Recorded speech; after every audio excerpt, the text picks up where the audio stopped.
కొల్హాపూర్ రాజ్యానికి యువరాణిని ప్రకటించబోతున్నామంటూ ఉపేంద్ర రమాదేవి ఇంటికి వచ్చి హర్షవర్ధన్ వాళ్ళకి చెప్తాడు.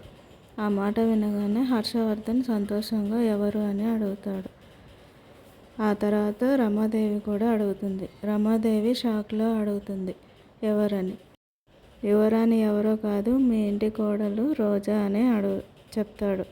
ఆ మాట వినగానే రమాదేవి షాక్ అవుతుంది.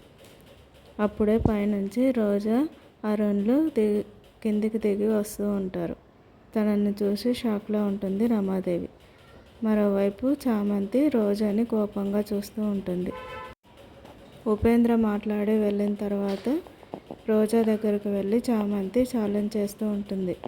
నువ్వెలా యువరాణిగా పట్టాభిషేకం చేస్తావో, ఆ సింహాసనం మీద ఎలా కూర్చుంటావో నేను చూస్తాను, అది జరగనివ్వను అని ఛాలెంజ్ చేస్తూ ఉంటే, నేను కూర్చొని తీరుతాను, పట్టాభిషేకం చేయించుకుంటాను అని రోజా ఛాలెంజ్ చేస్తూ ఉంటుంది. రోజా చేయించుకోవాలన్న పట్టాభిషేకం చామంతి ఎలా ఆపుతుంది?